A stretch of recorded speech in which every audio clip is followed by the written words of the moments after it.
I gotta type this out. The people out there don't want to listen to the full story about what happened. They just want to focus on that one part. They're the type of people who'd flip to the end of a mystery novel to make sure that their theory was correct. They're the type of people who love to talk about what they would do in a situation, but hate to listen to one's experience. I'm writing this because I want someone to understand. Those people want to condemn me, screaming, "How could you?" And my response, "I only did what I had to," doesn't seem to satiate them. I have to explain myself and be heard. I guess that's why I'm typing this. I can already see that this is going to take a while. I'm only allowed 1 hour of time with the computers before the guards shove me back into my cell. For the sake of honesty, I will confess that I am typing this from a correctional facility. I'm not incarcerated yet. I'm waiting to be tried, and from the disdainful looks I've been earning from the jury, I have no delusions as to the nature of my verdict. My daily 1 hour limit on my computer time is really going to prolong this. But after all, the trial is going to take a while due to the media circus this case has generated, so I do have time. I'm also writing this because I am quite lonely. The guards want nothing to do with me, and I've been placed into isolation until the hearing is over. I'm alone in here, and I am put into solitary when my multimedia time is up. There's been some speculation as to why this is. The court reasoned that it was for my own safety. I could believe that if I hadn't seen the way they look at me. They want me isolated due to their disgust at my appearance and actions. Ever since the accident, I've had this ghoulish appearance, which I don't feel much like talking about, and since there are no mirrors, I don't really have to confront the damage done to my body. I'll start at the beginning. I wanted a new start. I wanted to get away.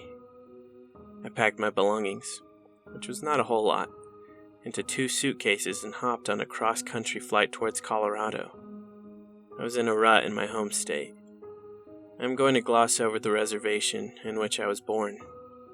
I don't really consider it all to be a part of my heritage. I wanted a fresh start and a new experience. I watched the snow fall outside the window, and I thought of my dreams. I was granted that fresh start and new beginnings by laughing and cruel gods.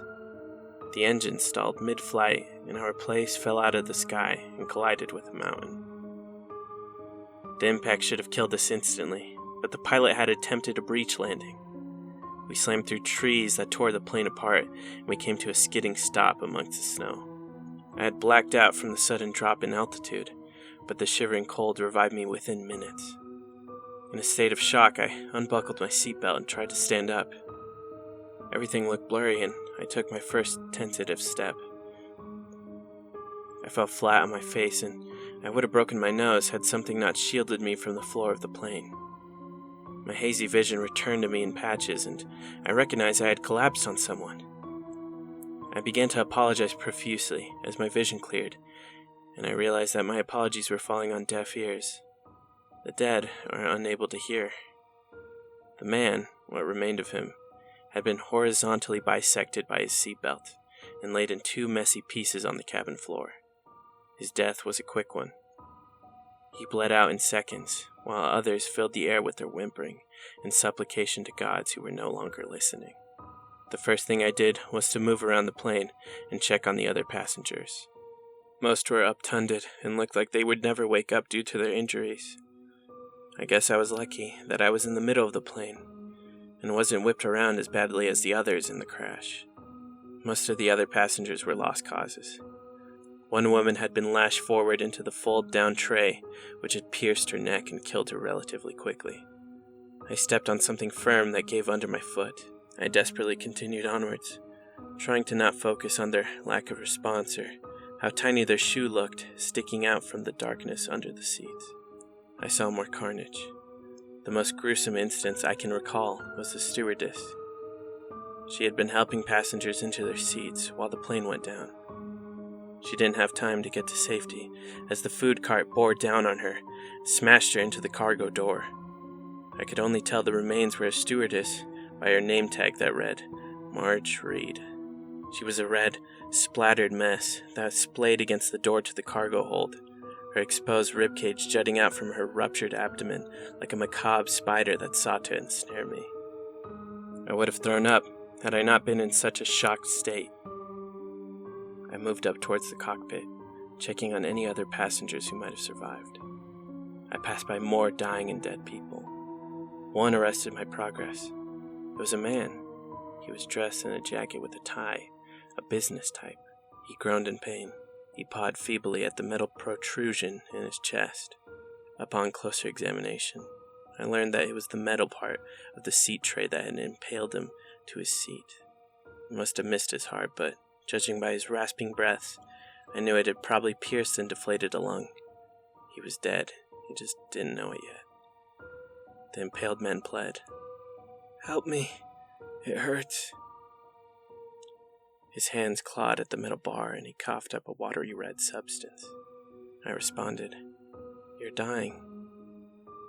His eyes dilated and he whimpered, "I'm cold." I nodded and braced myself. I told him to close his eyes, and when he did, I pressed the palm of my hand over his mouth and pinched his nose shut. He shifted in his seat and tore the wound in his chest deeper. My hand held fast to his mouth and nose as I gave him the only mercy that was left to give. I held my hand over his mouth for a few moments longer, until I was sure. Once I knew he was dead, I threw up in the aisle. I continued up the aisle. Most of the other passengers were beyond help, but their end was fast approaching, an unmerciful thing.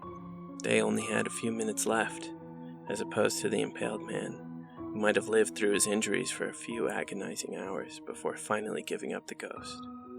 I keep telling myself that was why I couldn't help them. I couldn't bring myself to do that again. I knew that if I did, something inside me would break. I would be just as dead as that man. The door to the cockpit was stuck. I ran my shoulder into it a few times before it gave way, enough for me to look in. I did not like what I saw. The nose of the plane had collided with the side of the mountain, and the cockpit had taken the brunt of the damage. It had crumpled like it had been in the hands of an angry god. Through the wreckage, I could only see a few things to confirm that there had actually been someone in the cockpit, one of which was a hand sticking out of the crumpled metal. It twitched spasmodically, and I lied to myself and said that it was the electricity from the sparking equipment galvanizing the body. I returned to the cabin of the plane, unwilling to stay as a witness to the gruesome scene before me. It was as I stared down the plane aisle again that I first became aware of the cold. It had cut through my core and sent me shivering. I looked to my right and noticed that there was a massive ragged hole into the side of the plane where the wing had once been attached. The cold air was blowing and throwing a few wayward snowflakes into the aisles. A sound snapped my head up towards the back of the plane. Someone was in the laboratory, but the food cart was blocking their exit, trapping them inside. I pulled the cart aside, wincing as the wheels dragged through the messy remains of Marge. The man hobbled out of the bathroom. He had a few bruises and bumps, but he was going to survive. He walked with a limp, which made me assume that he had pulled something or injured himself in the crash. He introduced himself as Jim, and as I was about to give him my name, a shout of surprise interrupted me. There was another survivor.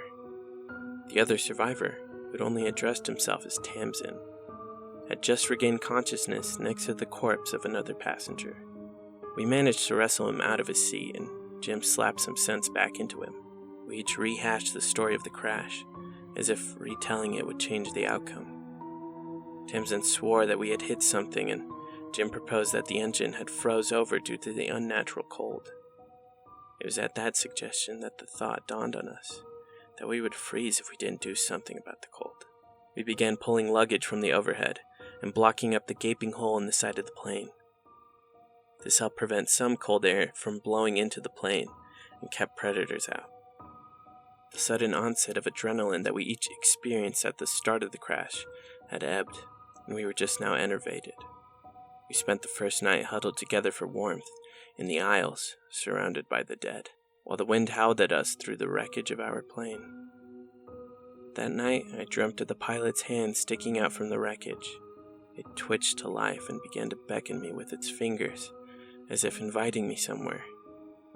I didn't sleep so well for the rest of the night. We raided the food cart and ate chips while discussing our plans.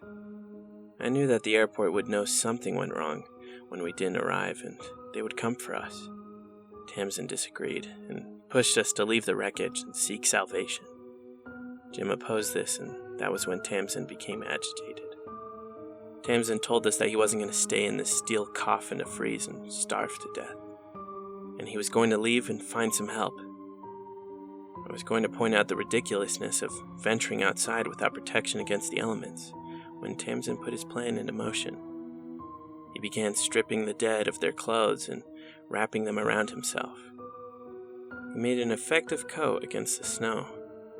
He wished us luck before venturing outside with nothing but a bag of airplane chips, a bottle of water, and his makeshift coat. I never saw Tamsin again after that. I would later find out why Jim was against the idea of walking to freedom. In the plane crash, he had injured his leg. He had rolled it and dislocated his ankle.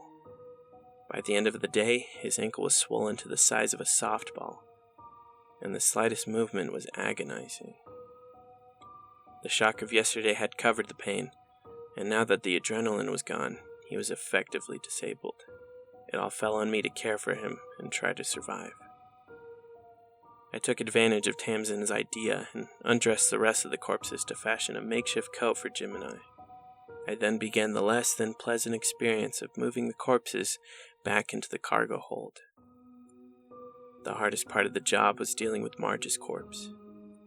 I was almost afraid to touch her body because it looked like one of those monsters from John Carpenter's The Thing. While I dragged the 57 deceased passengers into the cargo hold, Jim was taking stock of food and water. When I finished, he told me the news that I already knew. We had enough food for 2 more days. We crashed after the in-flight service, and the reserves were depleted. At the end of the 3rd day, we were out of food.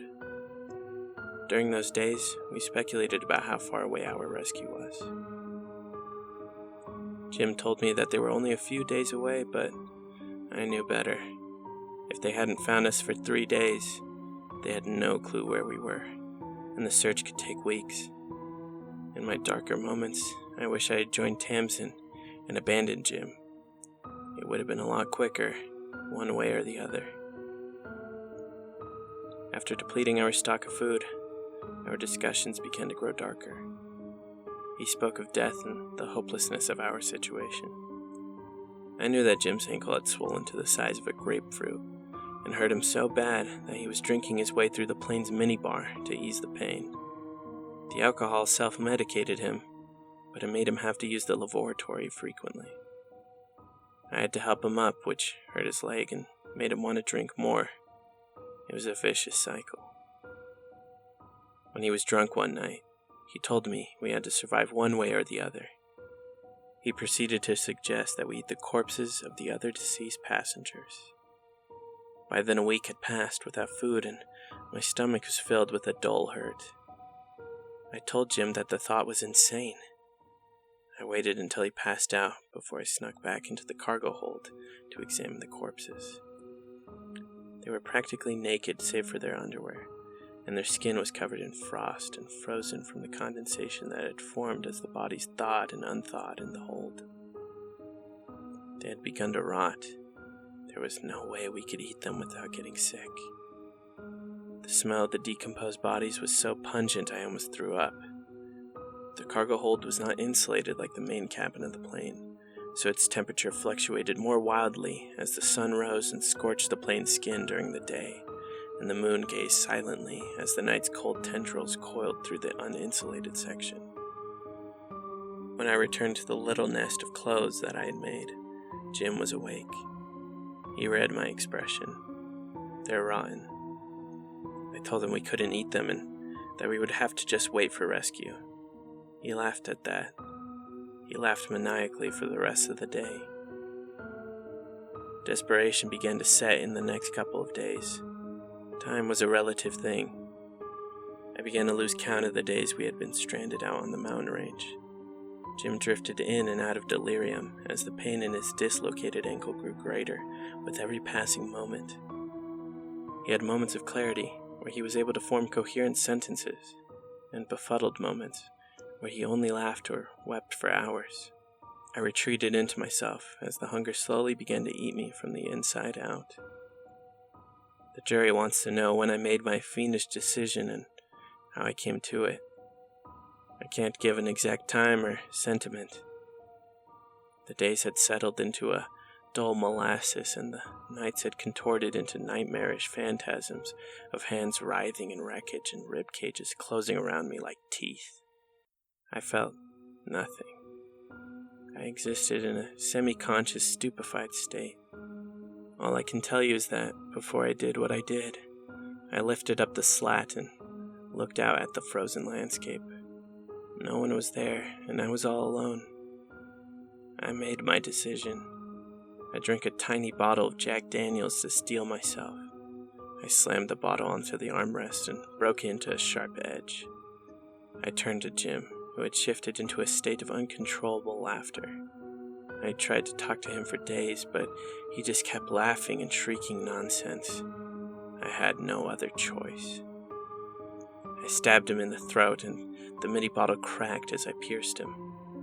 Blood welled up on the surface, but it hadn't penetrated deep enough to be a fatal wound. Having lost the weapon, I straddled him and began choking him. He resisted feebly. His hands beat at me, but I was wrapped in my clothes and I barely felt it. It took him 5 minutes to die.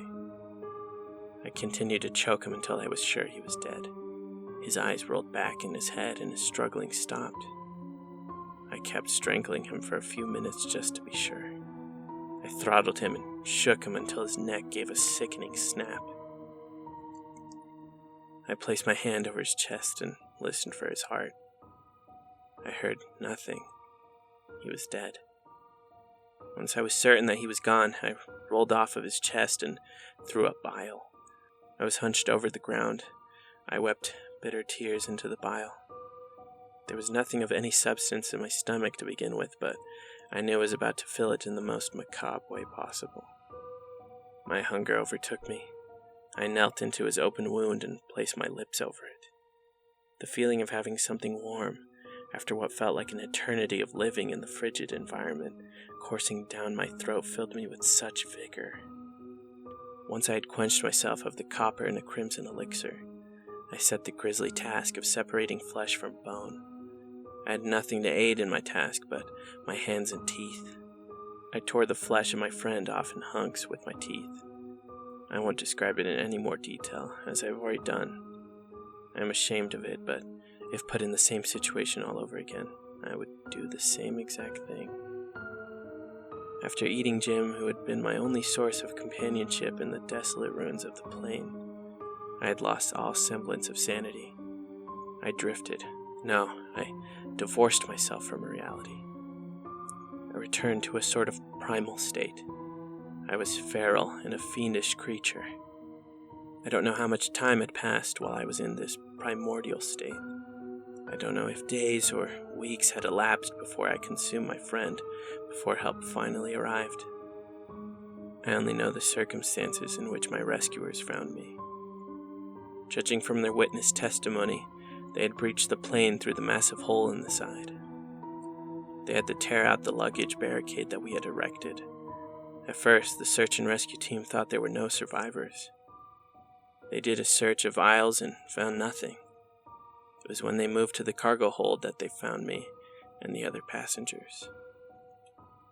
The cargo hold was dark. They couldn't see anything, so they had to use their flashlights. Before they could switch them on, many attested to having heard a sickening crack. When they finally trained their lights on me, I had just broken open the bone of one of my fellow deceased passengers.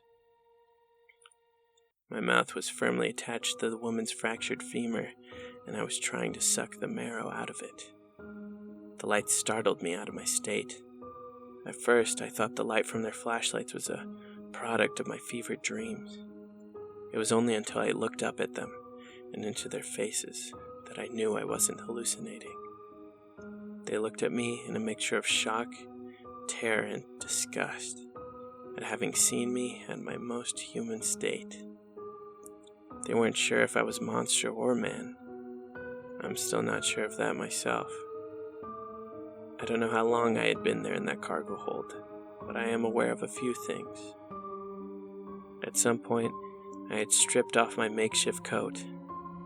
I must have been in that cargo hold for at least a couple of days, feeding off the marrow of the other passengers' corpses.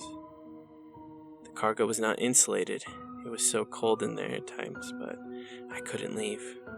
It was nice, dark, comfortable. They took me back to civilization, a shell of my former self. My first concrete memory of being back in civilization was when I first caught sight of the monster. They had put me up in a hotel for the night while they decided what to do with me. They wanted to charge me with murder and desecration. I couldn't think of anything to do, so I paced in my rooms for hours. It was in this boredom that I first caught sight of the monster that plagues me to this very day. It was fiendish and a grotesque thing. Its nose and fingertips were black, and there was a feral, knife-sliced grin plastered across its face that made it look almost as manic as Jim. It was gaunt and emaciated. I wanted to scream, but I was paralyzed. It took me a few moments before I realized that the monster I had seen was my reflection. I recall something Ellie Weasel wrote. From the depths of the mirror, a corpse gazed back at me. The look in his eyes, as they stared into mine, have never left me. I stared at the fiend, transfixed for hours. I couldn't tell who or what had survived that plane crash. That is my story. This will be my last day here. Tomorrow morning, I will be gone. The image of the jury standing and declaring me innocent of murder is still burned into my mind.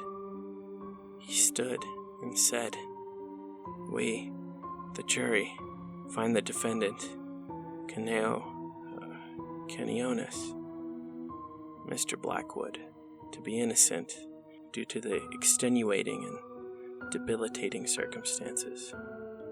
Tomorrow, I will be released into the world. To be truthful, I am ambivalent about the verdict.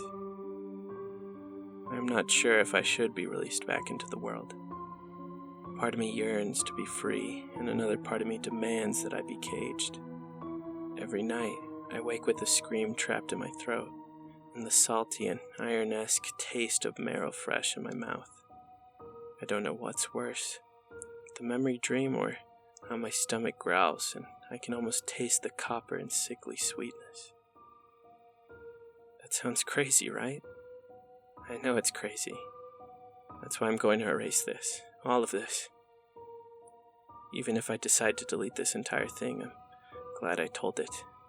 I'm glad I get to get all of this off of my chest. After the departure of Kaneonuskatew, the prison guard sank into the chair with an over-exaggerated sigh. He was glad to see that freaky-looking man leave. The trial was over, but the media storm still swirled around them. The news stations were clamoring for information. He glanced back and forth to make sure there was no witnesses before he began. He turned on the computer and began searching for any relevant data Blackwood might have left behind. Anything, a letter or email to family or friends, would fetch a high price with them. The guard found no email, but he did manage to recover a document that had been deleted hours before Blackwood was released back into the world. The prison guard leaned forward and began to read the document with a hungry expression on his face. This would fetch a high price indeed.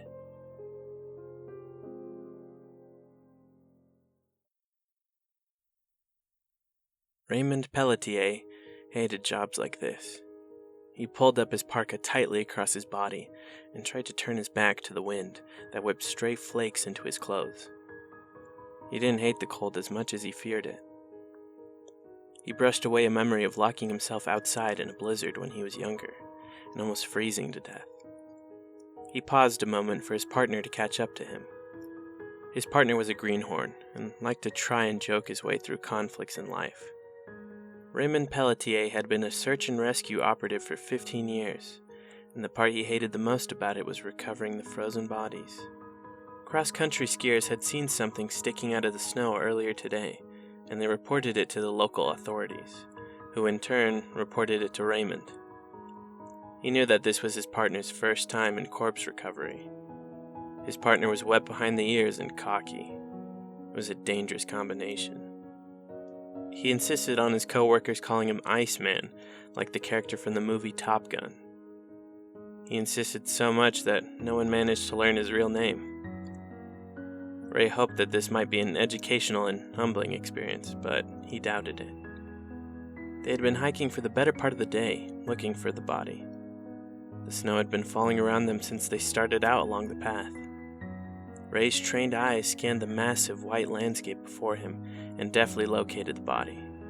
Iceman was the first to reach it due to the sheer virtue of youth. He stood over the corpse and shouted, "Holy! I think this guy was raped by the abominable snowman." Ray drew close enough to the frozen corpse to make sense of his partner's asinine comment. The body was a Caucasian male, approximately 30 years old. He was lying prone, with one arm bent upwards, like he had died trying to give God the finger. He had been stripped of his shirt, and his pants were around his ankles. It was not the most dignified position to die in. Ray's partner suggested, "Should we put an APB out on Frosty? I never did like him. In the movies he always seemed a little too friendly. I bet we wouldn't have this problem if someone had just given a snowblower. You're an idiot, you know that?" Iceman countered, "Why would he be practically naked then? He didn't strip on his own." Ray spoke as if he were talking to a child, an especially slow child. Listen good, because I'm only going to explain this once.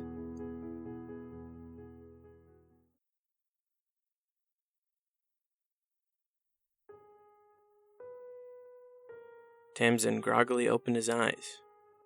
It was the cold sensation sweeping its way through his clothes that forced him to wake up. He blearily remembered drifting off on the plane ride. He hadn't had much sleep the night before. He rubbed the sleep from his eyes and looked over to the source of the cold air. He didn't see the giant gaping hole in the side of the plane, which was directly in front of his eyes because he was more focused on the passenger next to him. The woman next to him was looking at him, with her head tilted at a weird angle. The head sagged, but her open glassy eyes met his stare. On her neck was an odd protuberance that Tamsin quickly realized was due to the fact that her spine had been snapped. She was dead, and her dead-eye stare had locked onto his unconscious form while he had been knocked out. He shrieked and tried to free himself, but something held him in his seat. In his terror, he attributed this to being locked in her death grip. To his panic-addled mind, she had ensnared him and was pulling him down towards a hellish death. He struggled and screamed before a pair of rough hands grabbed him and pulled hard. He came free from the seat's buckle with a metallic pop, and a powerful hand delivered a slap to knock some sense into him. He was knocked out of his reverie and became aware that he was in the wreckage of a plane, surrounded on all sides by the dead. When he was asked questions by the two, he gave simple answers. He only gave him his first name. He didn't like the look of the boy. The young man looked like he was 20 or so years old. He had a darker complexion. That wasn't one of the reasons why Tamsin didn't like him. It was the sideways glances that he kept throwing to him and Jim that made him wary. Tamsin lent a hand in constructing the barricade that kept the elements out of the plane, but he'd already decided he wasn't going to stay here. Tamsin saw the plane as a place of death. They were surrounded by the dead, who would very soon begin to rot and make them sick. His best option was to leave and look for help. He made his intentions to leave apparent to the other two survivors, but Jim was opposed to the idea. Tamsin snapped at them that he wouldn't stay in this tomb for any longer. He grabbed some food and water for the trip, and fashioned a coat for himself out of the clothes of the deceased passengers. He left the two as he left towards his perceived salvation. The first thing he became aware of when he stepped outside was the cold. The makeshift jacket he had made for himself out of the other passengers' clothes did its job and shielded him from the wind. His fingertips and face were exposed, but he tucked his hands into his pants as he walked and kept his back to the wind. He knew that if he could find a town or an installation that he would be saved and maybe even hailed as a hero when he directed rescue to the wreckage. Tamsin began walking in the direction that was in a decline. He assumed that he had a better chance of finding help if he went downhill. He silently prayed that he wasn't walking down into a valley that butted up to a cliff. Every now and then, he withdrew his hands from his pants and rubbed them together to generate heat. The snow was picking up, but he could see the path in front of him. He just had to keep moving downhill and he would be in the clear. After a few minutes, Tamsin began to shiver. He was prepared for this. He rubbed his arms against his chest and began to warm up. He continued down the path he had chosen. With each step, his foot sank into the snow up to his ankles. It didn't take long for his feet to begin to get cold. He was wearing sneakers, after all. He continued walking and silently prayed that his exertions would warm up his extremities, and he resumed his march. It wasn't until he went for a drink that he began to realize how cold it really was. The water began to crystallize. He'd only been outside the plane for an hour or so. That meant it had to be at least below 32 degrees, if not lower. He took a swig of the water and winced as the icy water traveled down his throat. It felt like he had swallowed a razor blade. Tamsin took the water bottle and tucked it under his armpit to prevent it from freezing completely. What seemed like an hour later, Tamsin decided to eat the bag of chips he had taken with him. He reasoned that it would be better to eat them now, as he was getting tired of constantly looking down at his hands to make sure the chips were still there, since his fingers had gone numb a while ago. A smile played across his lips when he thought of trying to eat with his chattering teeth. It would be so much easier. He would just have to move the chips towards his chattering mouth and they would grind the food for him. Easy peasy. His hopes began to dissolve like a sandcastle in the rising tide as he struggled to open the bag. His numb fingers were making even the most simplest of tasks seem insurmountable. He couldn't tell if he had the bag in between his fingers, and sometimes when he tried to pull it open, it would slip out of his grasp. Tamsin finally managed to get a firm grasp on the bag and pulled. The opening of the bag was akin to an explosion that sent chip shrapnel everywhere. It wasn't until he saw a large portion of the chips blow away in the wind that he realized the wind had picked up. A storm was coming. Tamsin wanted to turn back then and there, but something had goaded him onwards.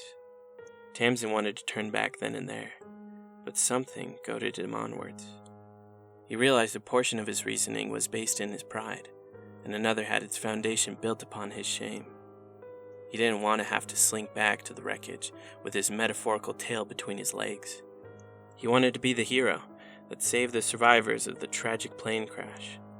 It was those two thoughts that drove him onwards and into the embrace of the Reaper. His mental faculties were the next thing to go. He began to have difficulty thinking straight. His mind was playing tricks on him and time seemed distorted.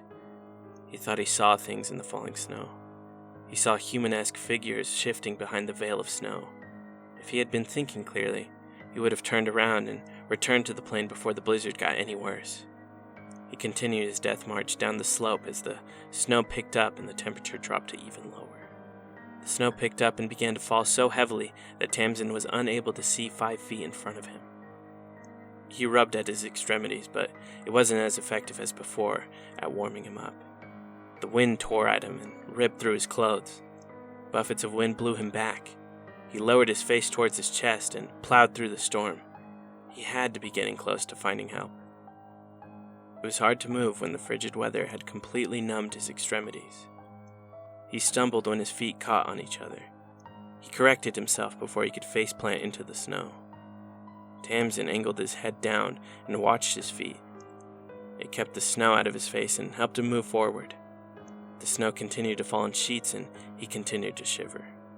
Tamsin didn't know how long he had been walking in a daze, but he knew what snapped him out of it. He saw footprints in the snow. His heart leaped for joy and he began to follow the tracks. His heart hammered out a joyful cadence as he followed the path of his savior. That ecstatic intonation faltered as the snow prints became sloppy and began to weave and drunkenly sway back and forth. It wasn't until Tamsin stopped and put his foot into the footprint that everything clicked into place, and he roared in frustration. His foot fit exactly in the print. He had been following his own trail and must have gotten turned around in the storm. It was then when all hope flew from him, and he broke out in a run. He had to find help. He had to come across help now, or he would die out here. He stomped his way through the snow. He managed at that frenetic pace for a few minutes before he had to stop and catch his breath. He doubled over and drew the frigid air into his lungs for a few moments. Each breath he drew in felt like needles sticking into his lungs. Around him, the snow continued its merciless assault. Tamsin rubbed at the sweat that had begun to form on his brow. He didn't want to imagine it freezing to him and sealing his eyes shut. He wiped his face and the back of his neck. It wasn't until he cleaned the last bit of sweat from his exposed skin that he was overcome with an odd realization. He felt warm. More than that, he actually felt hot. Something was wrong here. It was pouring snow around him and the wind was whipping at his exposed skin, but he felt like he was burning up. Did he have a fever? Tamsin put the back of his hand to his forehead and quickly withdrew it. It was hot to the touch, like pressing your hand against a boiling pot of water. His skin grew hotter and hotter. It felt like he was boiling from the inside out. He had to drop his core temperature quick. Tamsin tore at the strips of clothing he had wrapped around his hands to protect him from the cold. The sensation of heat kept building up within him. He unzipped his jacket next and shucked it off. He felt like he would catch fire any second. He slid his shirt over his head and dropped it onto the ground next to his jacket. The cold air felt surprisingly comfortable to his bare skin. He continued to tromp through the steadily building snow, leaving behind his jacket, makeshift hand bindings, and shirt. The feeling of burning faded away as Tamsin continued to walk. The wind actually felt refreshing on his skin. The snow fell around him and the flakes that battered up against him felt soft to the touch. His mind relayed that he would feel even better if he was wearing even less. He had the thought that there was something wrong with all of this, but he couldn't process it in his mind. He undid the buckle of his pants and let them fall around his ankles. It was invigorating. He was revitalized. He tried to kick off his pants, but his shoes were in the way. He would take those off after he got his pants off. The thought that something was terribly wrong rattled around in Tamsin's head like a moth in a lampshade. But it was an insubstantial and unobtainable thing. Maybe his head would clear up once he got the rest of his clothes off. Maybe everything would click in place when he felt the wind caressing the entirety of his being. He struggled with his pants for a few minutes before he fell forward into the snow. The ground was surprisingly soft. More than soft, it actually felt warm. It was like lying in a comfortable bed. The snow acted as a blanket that would eventually envelop him. He would like nothing more than to burrow into the ground and curl up. The thought pleased him. He liked the idea of a nap. It was a pleasant sensation. He would drift off for a few minutes and wake up re-energized. That gnawing thought that he had in the back of his head drifted further and further away from his grasp. Tamsin closed his eyes and muttered, "So warm." He drifted off.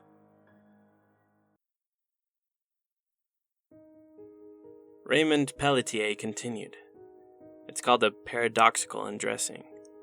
Once hyperthermia sets in, it takes a terrible toll on your brain. Mainly your hypothalamus. Hippopotamus? Raymond sighed and continued.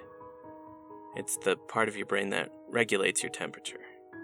The cold can actually induce the hypothalamus to Iceman interrupted. So you're saying he did this to himself? Yeah. Dang. Well, let's get him down off this mountain. Raymond asked the obvious. Where'd he come from? We have to go and see where he came from. There could be other people stranded somewhere. The two began to march up the mountain, after marking the frozen man's body with orange flags. They had barely traveled half a mile before they came across the wreckage. The man had obviously come from here. Raymond heaved a heavy sigh. He really did hate jobs like this. The frozen man could have probably turned around and made it to safety in a few minutes. He radioed in for more help. They had to search the plane for any more survivors.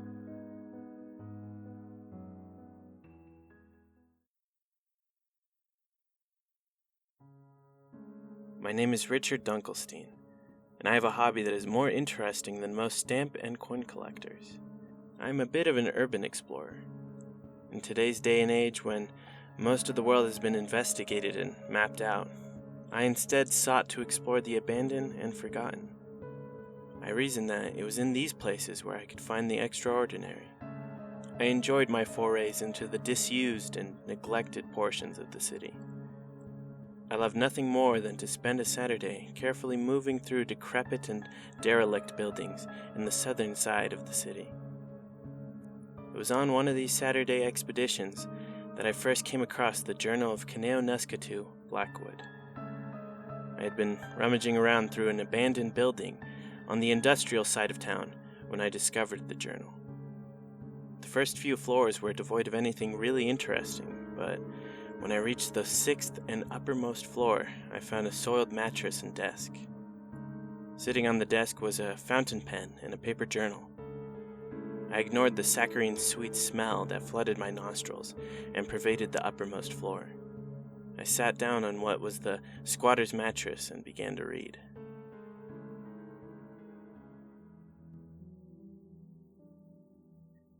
Blackwood Journal Entry, July 28th, 2011. My therapist, back when I had a therapist, suggested that I write all my emotions into a journal so I could go back and see how far I've come. I guess that's true, but probably not in the aspect she had thought. She probably hoped I would find enough emotional catharsis that I might make a breakthrough of sorts, but unfortunately she was wrong. I write and write, but nothing ever changes. I guess I should give introductions. My name is Kaneonuskatew Blackwood. Don't ask me how drunk my parents were when they came up with that name. My father thought it sounded tough, and my mother was too doped up on epidurals to support or reject the name. I told my friends that my name was Kane, and that went over without any problems. I was raised on an Indian reservation in the western part of America, but I left when I was 20 years old. I'm writing all this because my attempt to flee from home was met with less than desirable results. The plane stalled midair and crashed into a mountain. I won't elaborate on what happened to me while I was stranded in the wilderness for over 3 weeks without food and the wounded survivor who passed away named Jim. I will only allude to the fact that it ended with me being tried for murder in court. I don't feel it necessary to expound on this, as shortly after my court hearing, my journal that I typed while awaiting trial was made public. Even though I was declared not guilty by the judicial system, the release of my journal made me into a pariah. I couldn't live in one place for long. As soon as the people placed my name and face to the tragedy, I had to leave. Their looks of disdain and harsh words were too much for me to bear. I was and am a social exile. I only did what was necessary to survive. I believe that anyone who had been in my situation would have done the same, but no one seems willing to step up to that challenge of being without food for 3 weeks and having to eat your only friend. I received a small sum from when I pressed charges against the airlines that had put me in that fiendish situation, but once my sentiments came out, their support and funding dried up. I found myself an outcast. I moved out to New York.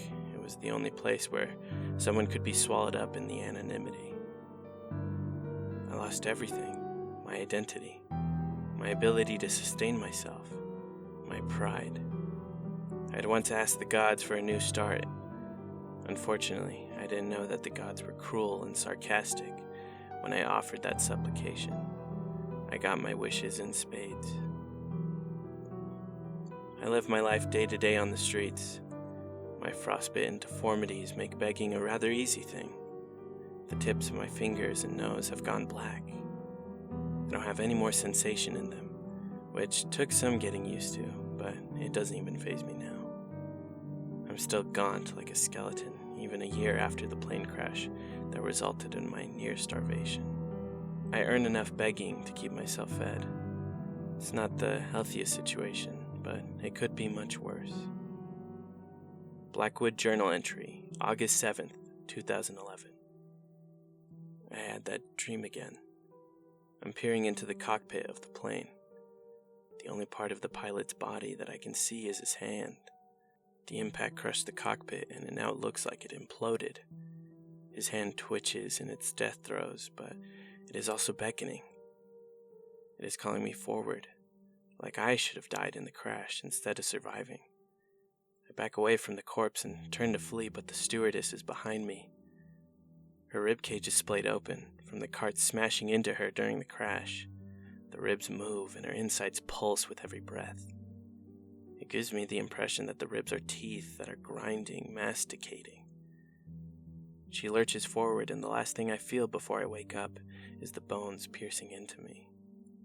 I wake up with a scream in my throat. One of the benefits of living by yourself is that in moments like these, you don't have to explain yourself to anyone. I'm sweating heavily and my throat feels raw.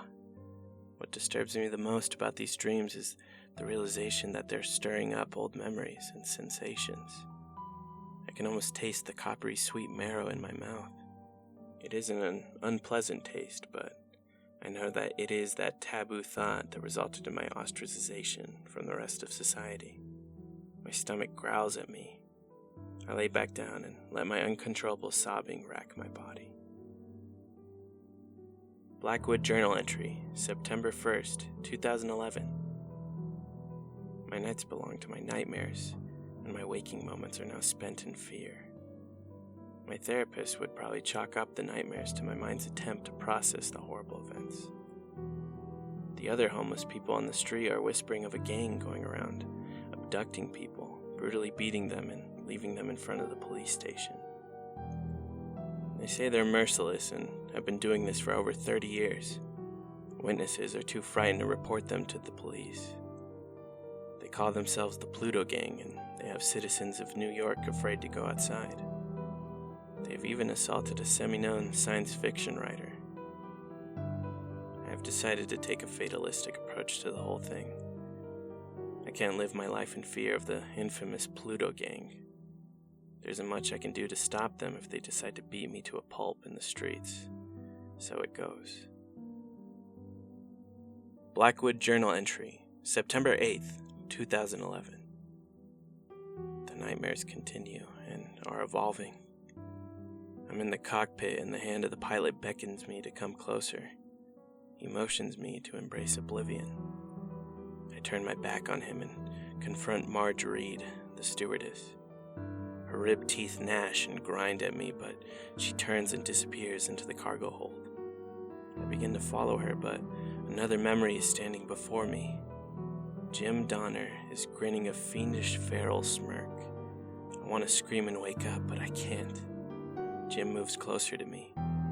He's hobbling, and each step produces a sucking sound as he puts weight on his dislocated ankle. There's a tiny shard of glass sticking from his throat, and his neck is bent at an odd angle from when I snapped it. He lunges, and the second he comes into contact with me, my world explodes in a white flash. I launch myself out of bed and wince. I rub at my cheek, and it stings. I must have bitten it during my dreams. I prod the wound with my tongue. It is a small wound, and it'll probably heal on its own. The taste of blood in my mouth triggers a memory. I'm kneeling over Jim's corpse. My mouth is on the wound on his neck. I'm licking and sucking the blood trickling from the puncture. My stomach rumbles inappropriately. There's no way I'm getting back to sleep tonight. I'm going for a walk. Blackwood journal entry, September 25th, 2011. Went to the clinic today. I wanted a little something to supplement my begging allowance. I heard from the other beggars that if you're in good shape or at least not riddled with disease, you could get $40 or $50 for an hour of time.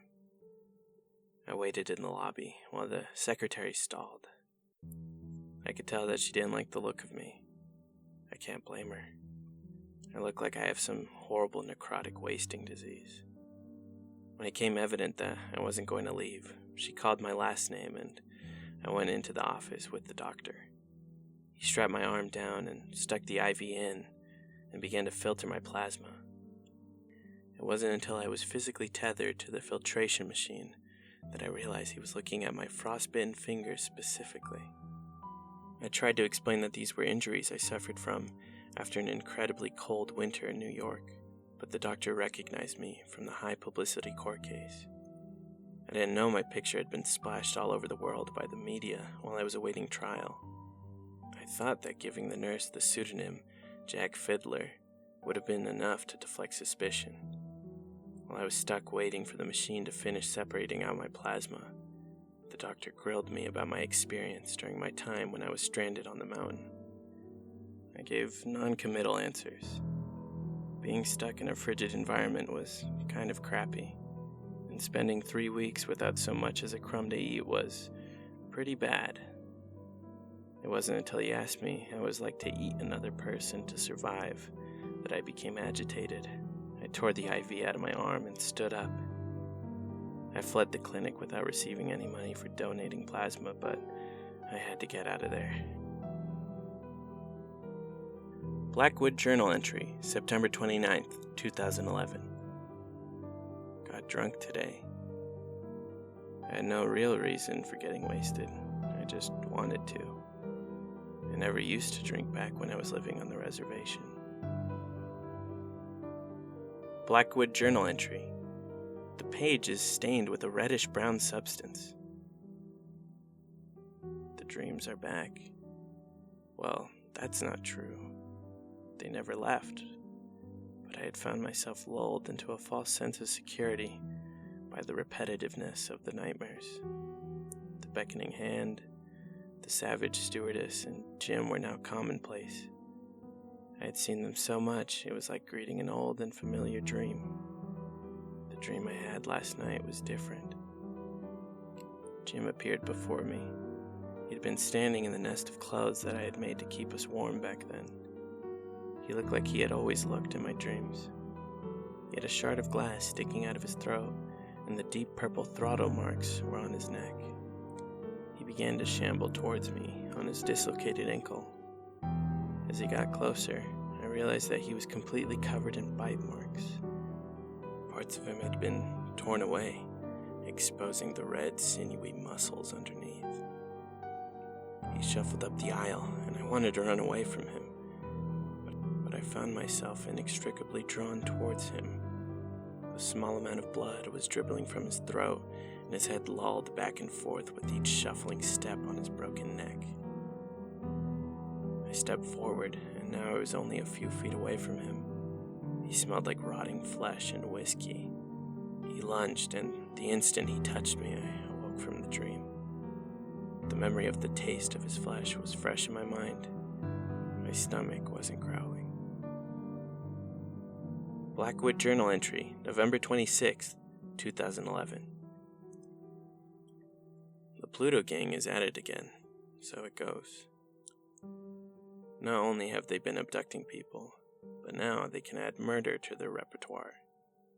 Word has been going around that a man was recently found in an alley. He was brutally beaten to death. Police have been pretty tight-lipped on the whole deal, but rumors have been going around that he had been so violently stabbed and beaten that the funeral will have to be a closed casket affair. I don't know if it really is them, or if there's copycat gangs running around using their modus operandi. What I do know is that it has me on edge. The building I'm squatting in is only a few blocks away from any of the other squatters. I don't play nice with others, it would seem. They could assault me, and I could scream bloody murder, and not a soul would hear me. Blackwood journal entry, December 24th, 2011. It's freezing here. I mean, it could be so much colder. I have experienced colder weather, but I would prefer not to experience it again. That is why I have a can of Sterno with me. I bought a few at a gas station. I didn't even know they made it anymore. It is lit, and the flammable gel is casting off a blue flame. As long as I stay within the heat radius of it, I will be fine on the colder nights. The gas station attendant asked me if I was going to drink it. I've seen a few of my older, more alcoholic neighbors back on the reservoir strain it through a sock and drink it. They call it squeeze. It's a quick and easy way to go blind. I politely let him know that I was using it to fend off the cold. I wanted nothing more than to throw it in his face and set him aflame. I've been noticing that lately, that I've been getting more agitated easily and without much provocation. Blackwood journal entry, January 2nd, 2012. I've had a bit of a revelation of sorts. Blackwood journal entry, January 3rd, 2012. I guess I need to elaborate on that. The pieces of the puzzle were before me this past month or so. It wasn't until the dream last night that I began to reassemble the puzzle. The quickness in which I would lose my temper, the tonal change in my dreams, the lack of hunger. I now know what is happening. I'll tell you of my dream. It began like all the other reoccurring dreams I've had since the plane crash. I watched the convulsing and clutching hand of the pilot. I sidestepped the stewardess whose body was split open and masticating like a mad dog. I moved down the aisle and confronted Jim Donner. Something was different this time. It didn't end in a white flash. As soon as I touched him, I was on him. My hands wrapped around his throat as he feebly beat at me. I watched him die. I began my macabre feast. Once I had my fill of him, I stood up and went to the door that led to the cargo hold. Everything was so clear and prescient. I knew what was going to happen next. It was more like a memory than a dream. During the trials, I couldn't remember anything during my time in the cargo hold, but now it was clear as day. The door swung open, and the stench of week-old death wafted in from the inky blackness. I stripped off my jacket and makeshift gloves. I wouldn't need them anymore. I was where I belonged. The memories. I remember shoving my face into their cold abdomens and tearing at them. I buried my face into their ribs and gnawed on their hearts. It was tough to chew, but it was so nourishing. I had my fill of feasting on their flesh. It was difficult to chew due to the damage the cold had inflicted on their corpses. I beat and broke their bones, lapped up their marrow. It was salty and had the taste of iron. I remember the taste of their marrow, their blood, their flesh. I remember all those delectable tastes. The pieces are all in one place. I haven't been hungry because I've been satiating my urges. When did I become a somnambulist? Is the Pluto gang even a real thing? I know the murders aren't theirs to claim. How long have I been sleepwalking through my nights? How many times have I woken up feeling oddly refreshed and full? I don't know how long for certain I've been giving in to my darkest desires, but I do know one thing. I'm so very hungry. The other pages have been stained a dark red and are unreadable. I set the journal down. I wanted to leave, but something was preventing me from doing so. I had some sort of unfinished business. His last journal entry was over a year ago. Could he have abandoned this place and set up another haunt? There was nothing to indicate that someone had been here. Dust and cobwebs had begun to form on everything. The thing that bothered me the most was the smell. What was that smell? It was a cloying, sickly sweet scent. I can't really describe the smell, other than thinking of the one time I was a child and ate a jar of honey and got sick. The smell brought back that memory and that feeling of upset. The smell was coming from a nearby bathroom. I wasn't sure if there was running water here anymore. At first, I thought it was the smell of fetid water that had been sitting in the bathtub for months on end, but my attention shifted elsewhere when I saw the writing on the wall. It, of course, wasn't metaphorical writing. I'd already read the metaphorical writing that I should have gotten out of there the moment I picked up the journal.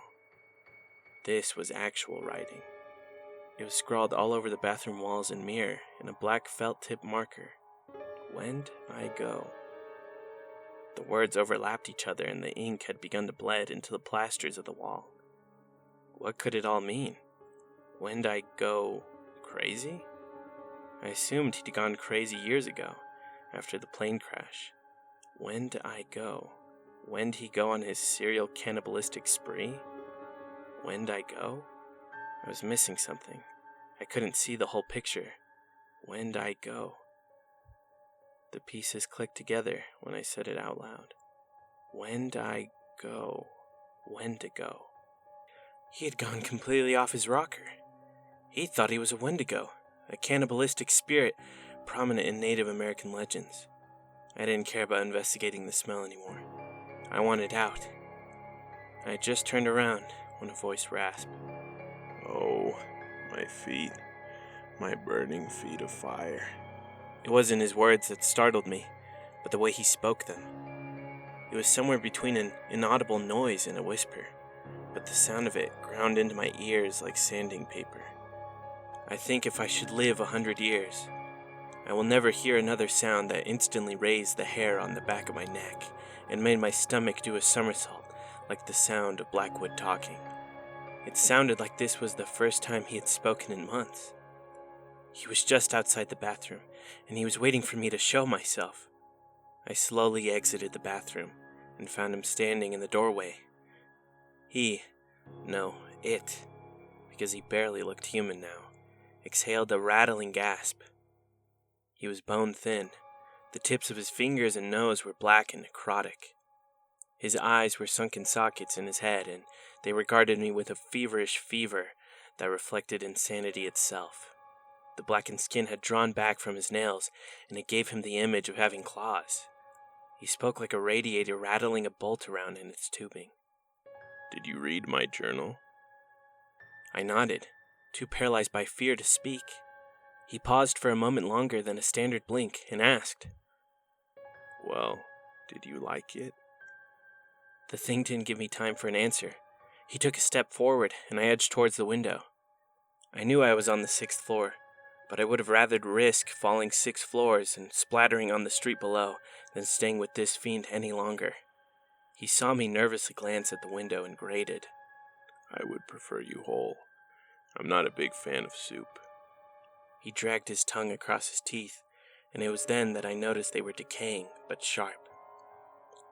His diet of meat had worn his teeth down to look like he had filed them. I could smell his breath from 10 feet away. It was the same sickly saccharine smell that I had noticed when I first entered the room. How long had he been watching me? He lunged across the room faster than a blink and swung a cylindrical object at my head. I would later realize that his weapon was a bone, maybe a femur, and that it had notches on it where he had gnawed it down. It would have brained me had my body not acted on instinct. I managed to duck under the swing and fled towards the door. He threw his weapon at me while I fled, and it hit me square in the back. I lost my balance and smashed into a wall with my forward momentum. I managed to shake off my daze and kept running towards the stairwell. I would later find a bruise the size of a grapefruit from the assault. What was once Kaneonuskatew Blackwood gave a hellish growl and proceeded to give chase. I knew that if he caught up to me, he would tear me apart and eat me. I ran down the stairs, skipping 2 steps at a time. I could hear the soft slap of his shoeless feet striking the floor as he hunted me.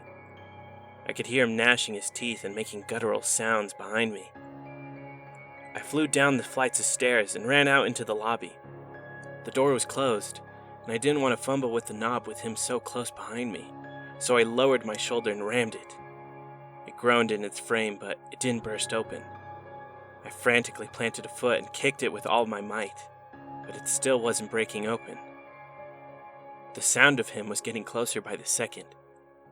I gave one last desperate kick, and was instantly relieved to see it blew open and revealed the street. I started forward, but something jerked me backwards. He had grabbed the collar of my shirt and was pulling me back towards his gaping, rotting mouth. I was dumbfounded that such a gaunt, famished-looking man had the strength to pull me back by my collar. His rancid breath puffed on my neck, and the sensation was so revolting that I gagged. I tore at my shirt and shucked it off like a snake shedding its skin, and wriggled loose. I took off down the street, away from the abandoned building. When I hazarded a look back over my shoulder, I saw him in the street. He had a strip of my shirt and had brought it to his mouth. He dragged his tongue across the shred like he could taste my fear. He then howled in a bestial manner and returned to his lair. I didn't stop running until I was able to flag a taxi and vanish into the sea of anonymity that was New York. That was a few months ago. I went to the police, but they shrugged off my outlandish story. I can't say I blame them. Would you believe a story about a Wendigo squatting in an abandoned building and feeding his carnal cannibalistic desires? You'd get a laugh out of the precinct if you even decided to follow up. I lied to myself and pretended it was an elaborate prank my friends had set up, and hired a makeup artist to scare me. I stopped my hobby of going out and exploring abandoned buildings. I told myself that lie until it became the truth to me. I can't lie to myself anymore. I found it outside my apartment door this morning. I was getting ready to go to work for the day. I opened the door, and it fell into my apartment. I picked up the book and almost pissed my pants when I recognized it as his journal. A small white object, similar in shape to a bullet, slid out from between the pages. It was the distal portion of a human phalange. It had been acting as the bookmark for a page. I flipped to the page and with trembling hands and a quivering voice, read aloud, "You never gave me feedback on my journal. We should discuss it over a bite."